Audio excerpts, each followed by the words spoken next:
ठगों का गिरोह किसी को रिश्तेदार बताकर तो कभी पहचान वाला कहकर ठगी करने में महारत रखता है। अब तक हमने ऐसे मामले देखे हैं जिसमें सिम पोर्ट कराने, बैंक का एटीएम बंद होने की बात कहने, अपने आप को किसी विभाग का अधिकारी बताकर रुपये मांगने, बिजली बिल के नाम पर लूट खसोट करने, ये सभी कार्य ठग गिरोह के पसंदीदा कार्य रहे हैं और इसे हमने देखा भी है।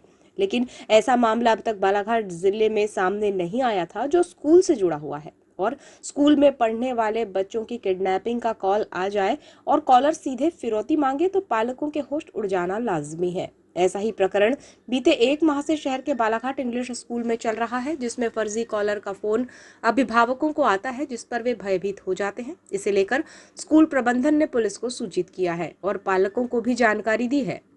फिर भी बच्चों से उनके पालकों का लगाव इतनी आसानी से निश्चिंत होने कहाँ देता है। बालाघाट शहर के सुरभि नगर में बालाघाट इंग्लिश स्कूल का संचालन होता है जिसमें बड़ी संख्या में बच्चे पढ़ते हैं। बीते 1 माह से स्कूल से जुड़ी ऐसी गतिविधियां सामने आ रही हैं जिसमें फौरी तौर पर पालकों का चैन सुकून छिन जाता है। फर्जी कॉलर इसकी सबसे बड़ी वजह है। इस अवधि में लगभग 5 अभिभावकों को फर्जी कॉलर के फोन आने की बात कही जा रही है, जिसमें कॉलर द्वारा बच्चे की स्कूल से किडनैपिंग और फिरौती की राशि की मांग डिजिटल पेमेंट के रूप में फर्जी कॉलर द्वारा की जाती है। 2 दिन पहले ऐसे ही एक पालक को फोन आया जिसमें सामने वाले ने सीधे तौर पर कहा कि उनका बच्चा ड्रग्स के साथ पकड़ाया है, जल्दी से रुपये भेजें नहीं तो इसे छोड़ेंगे नहीं। जिले में इस तरह के मामले इससे पहले कभी सामने नहीं आए थे कि कोई फर्जी कॉलर बच्चों की आड़ में इस तरह ठगी का प्रयास करे। संभवतः ये पहला मामला है जो बालाघाट इंग्लिश स्कूल से सामने आया है।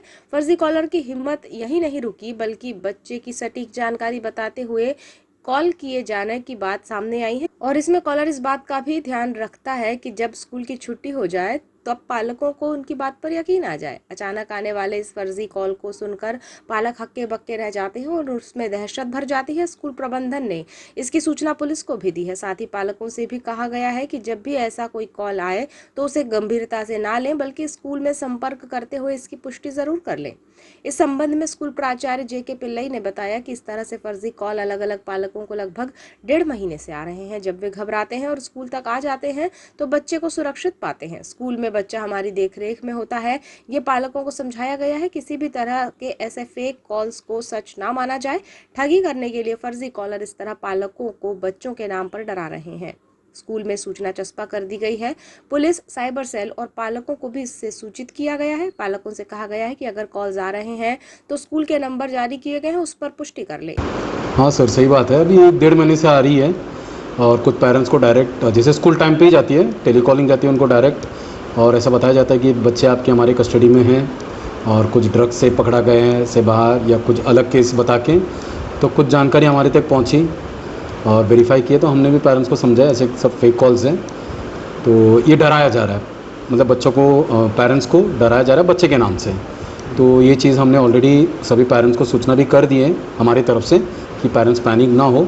अगर ऐसे कुछ कॉल्स आ रही है तो स्कूल में पहले वेरीफाई कर ले और उसके बाद अगर सही रहा तो अपन एक्शन लेंगे। लेकिन उसके अलावा हमने भी पुलिस अधिकारी को हमारी संदेश पहुंच गया, लेटर हमने ऑलरेडी छोड़ दिए, साइबर में भी छोड़ दिए कि इस विषय पर ज़रा ध्यान दें और पेरेंट्स को ज़रा उस विषय में समझा कर उसको ठंडा करें, ताकि कि ना पेरेंट्स अभी भी बहुत सीरियस हैं इस विषय में। तो 1 महीना हुआ हमारा स्कूल चालू के जुलाई से, और जून 24 से समझिए अभी लगभग 1 महीना भी पूरा नहीं हुआ है, लेकिन अभी भी 4-5 केस आ गई है और हमारे यहाँ के एक सर के भी भाई हैं। तो ये सब चीज़ें सब फेक कॉल है, तो घुमा फिरा के पेरेंट्स को पैसे वसूलने की एक तरीका बना लिए। अभी तक की किसी तरह का नहीं, उसके पहले हमने ज़रा अलर्ट होकर, पेरेंट्स भी अलर्ट थे हमारे जितने भी, तो हमारे स्कूल में कॉल करके उन्होंने वेरीफाई कर लिए।